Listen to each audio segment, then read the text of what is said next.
মানুষরা তোমাদের হায়াতের কসম, মহাকালের শপথ করে আমি আল্লাহ বলতেছি, ইন্নাল ইনসানা লাফি খুসর, পৃথিবীর সব মানুষগুলো ক্ষতির মধ্যে রয়েছে। নাউযুবিল্লাহ।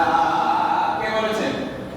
বলা আছে সময়ের কসম, জামানার কসম, মহাকালের কসম, প্রত্যেকটি মানুষের হায়াতের কসম করে আল্লাহ পাক বলতেছেন, ইন্নাল ইনসানা, নিশ্চয় সকল ইনসান, সকল মানুষ, লাফি খুসর, খুসর মানে হলো ক্ষতি, ক্ষতির মধ্যে রয়েছে। তবে চারটি দফা যদি তারা বাস্তবায়ন করে, চার দফায় যদি তারা কাজ করে, চারটি আমল যদি করে, তাহলে তারা এই ক্ষতি থেকে মুক্তি লাভ করে। কে বলেছেন? কোরআন শরীফের কত নম্বর সূরা? 104 নম্বর সূরা। ছোট্ট একটি সূরা। এই সূরার ভিতরে মহাজন পুরো কোরআন শরীফের একেবারে সামারিটা তাবাক করে রয়েছে। সুবহানাল্লাহ।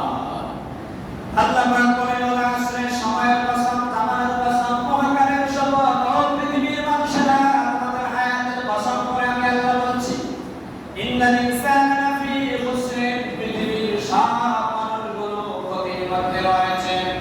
তবে তারা যদি চারটি কাজ করে, চারটি দফা যদি বাস্তবায়ন করে, চারটি আমল যদি তারা করে, এই ক্ষতি থেকে আমি আল্লাহ তাদেরকে মুক্তি দেব। এক নাম্বার হলো ইল্লাল্লাযীনা আমানু, তারা যদি ঈমান আনে। দুই নাম্বার হলো ওয়া আমিলুস সালিহাত, ঈমান আনার সাথে সাথে এক কাজ যদি করে, 12 কাজ যদি করে, আমি আল্লাহ তাদেরকে ক্ষতি থেকে মুক্তি দিয়ে দেব। তিন নাম্বার হলো তাওয়াসাউ বিল হাক্কি, একজন আরেকজনকে হকের